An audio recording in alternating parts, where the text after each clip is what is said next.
కాబట్టి ఖమ్మం నుంచి అమ్మాయి వచ్చి ఇంత చక్కగా చేస్తూ మనకు కావాల్సినటువంటి కూడా ఏర్పాటు చేసి మీరు ఇవ్వండి అమ్మా. ముందు ఆ కింద వాళ్ళలో కూడా చేయలేని వాళ్ళు ఉంటారు, వాళ్ళ వరకే లేదా ఫోటో తీయడానికి గిరిజన ఇవ్వండి కాబట్టి ఆ యొక్క కుటుంబానికి అమ్మవారి యొక్క ఆశీస్సులు మన యొక్క అందరికీ కూడా ఆశీస్సులు కలగాలని, వాళ్ళు ఎప్పుడూ పిల్లల పాపంతో బాధపడడంతో సుభిక్షంగా ఉంటూ వాళ్ళు వాళ్ళ పిల్లలు అందరూ వాళ్ళ కుటుంబ సభ్యులు ఆనందంలో మనం కూడా బాగుండి మన అమ్మవారు కూడా బాగుండి ఆ తాతలు ఎప్పుడూ కూడా మనకి ఇట్లే సహకరిస్తూ ఉండాలని చెప్పి ఆ అమ్మవారి యొక్క ఆశీస్సులు ఆ తాతలకు ఎప్పుడు ఉండాలని కోరుకుంటున్నాము. అదే కాకుండా ఈ యొక్క కార్యక్రమానికి ఆ యొక్క దాతలు పూజా పర్యంతో అన్న ప్రసాదాల వితరణ కూడా చేయడం అనేది చాలా మంచి సదుద్దేశం. అన్నపూర్ణాదేవి యొక్క ఆశీస్సులు కూడా ఉండాలి వాళ్ళకి సమృద్ధిగా. వీళ్ళెప్పుడు కూడా ఇట్లాగే మనకు సహాయం చేస్తూ ఉండాలి. అట్లాగే ఇంకొక విషయం ఏంటంటే చిన్న ప్రతిమ మనం అనుకున్నాము, లక్ష్మీదేవి విగ్రహం. మనం పోయిన సంవత్సరం ఆపోయిన సంవత్సరం తాతయ్య వాడు వెండి విగ్రహం తీసుకొచ్చారు, చక్కగా మన అమ్మవారికి అభిషేకం చేస్తూ పూజలు చేసుకుంటూ వచ్చాము. మనం ఈ యొక్క శ్రావణ మాసంలో నిత్యం అభిషేకాలు చేసేటువంటి క్రమంలో ఐదుగురు ఏమన్నారంటే పూల మధ్యలో అమ్మవారికి అప్పటి చిన్నదైపోయింది, కాస్త పెద్ద విగ్రహం అయితే బాగుంటుందండి అయ్యగారు అని చెప్పి అన్నారు. అయ్యగారికి చెప్పిన తీసుకురామంటారా నేను కూడా అన్నా.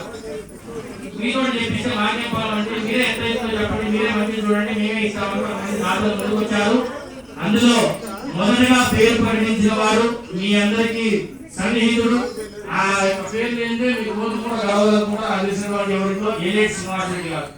నిజంగా చాలా అమ్మ అనుగ్రహం ఆయనకి ఆయన యొక్క కుటుంబానికి ఉండాలి. అంతేకాకుండా ఆ యొక్క అమ్మవారికి ఆ 1500 రూపాయలు శ్రీనివాసరెడ్డి గారు సమర్పిస్తే అంతకి మించి ఇంకా కావాల్సి వచ్చింది. దానికి నిన్న అనుకోకుండా మన పందిరి వెంకటరెడ్డి గారు మన ఊరి గ్రామస్తులు ఆయన వాళ్ళ అత్తగారు కలిసి మిగతా బ్యాలెన్స్ ఎంత ఉన్నా సరే మేమే భరిస్తామండి, ఇబ్బంది లేదని చెప్పి ఈ యొక్క అమ్మవారిని మనకి ఇచ్చారండి. జై వరలక్ష్మీదేవి అమ్మవారికి, జై వరలక్ష్మీదేవి అమ్మవారికి, జై వరలక్ష్మీదేవి అమ్మవారికి. ఈ విధంగా మనకి అమ్మవారు సమకూరింది చక్కగా. సో ఈమె కూడా 2-3 సంవత్సరాలు పూజించుకొని ఇంతకు మించింది మనం తెచ్చుకున్నాం. ఇంతకు మించింది అంటే ఇప్పుడు మన అనుష గారి చేతిలో ఉంది.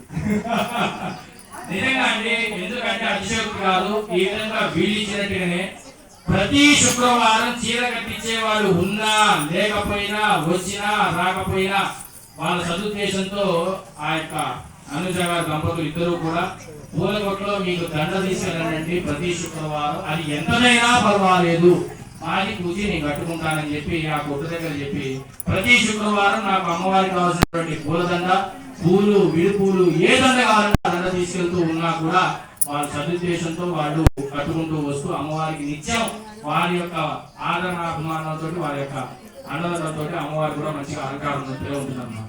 కాబట్టి వీళ్ళందరికీ కూడా